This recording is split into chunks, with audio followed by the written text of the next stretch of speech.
అందరికీ నమస్తే. నా పేరు శివదత్ బోడపట్టి, జనసేన పార్టీ రాష్ట్ర కార్యదర్శి, రాష్ట్ర సివిల్ సప్లై కార్పొరేషన్ డైరెక్టర్.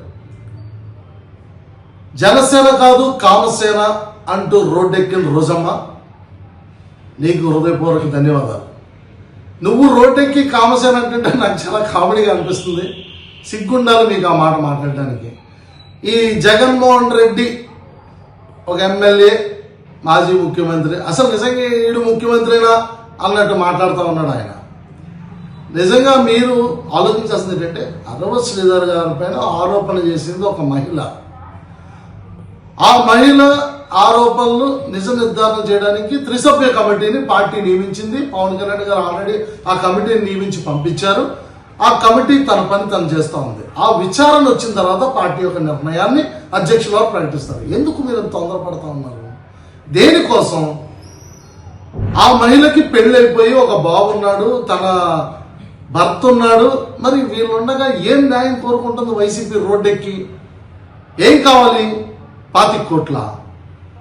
మీరు ప్లాన్ చేసిన ట్రాప్ జనాలకు తెలిసిపోయిందనా?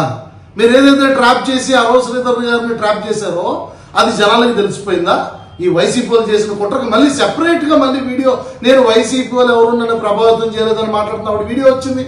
నా దగ్గర వీడియో అంత లేదు, నేను వీడియోలో ఇవ్వను, అలాగే ఇవ్వను, ఇలాగే ఇవ్వను అని మీడియా వాళ్ళతో మాట్లాడిన ప్రతి మాట వచ్చింది. మీడియా సమక్షంలో చెప్పింది నేనే ట్రాప్ చేశాను, నేనే ఐ లవ్ యూ చెప్పానని. ఇవన్నీ చూస్తూ కూడా వైసీపీ వాళ్ళు రోడ్డెక్కి ఈ విధంగా ధర్నా చేస్తుంటే నిజంగా రోజమ్మ, నిన్ను చూస్తుంటే నాకు ఎలా ఉందంటే, నిజంగా గతంలో వైసీపీలో గోరంట్ల మాధవ, అనంత బాబు, లేకపోతే మరికొంతమంది మీ వైసీపీ నేతలు, అంబటి రాంబాబు గారు అరగంట సుకన్య అన్నప్పుడు ఏమైపోయింది నీ పోరాట తత్వం? ఎక్కడికి వెళ్ళిపోయావు అమ్మా రోజమ్మ? ఈ రోజు రోడ్డు ఎక్కేసావు. న్యాయం చేయండి, న్యాయం చేయండి, జనసేన కాదు కామసేన. అసలు నీ బుద్ధుందా? జనసేన పార్టీని అనే స్థాయి నీకు లేదు. నువ్వు రోడ్డు మీద ఉండేదానివి. నీ ప్రవర్తన జనాలకి తెలుసు. నీకు సిగ్గు ఉండాలి మాట్లాడడానికి. జగన్మోహన్ రెడ్డి ఏం ప్యాకేజ్ ఇచ్చాడు నీకు? ఎందుకు అలా గింజుకుంటున్నావు? జనసేన పార్టీ పట్ల కొంచెం ఆచి తూచి మాట్లాడడం నేర్చుకోండి. పవన్ కళ్యాణ్ గారు తప్పు చేయలే, జనసేన పార్టీ తప్పు చేయలే.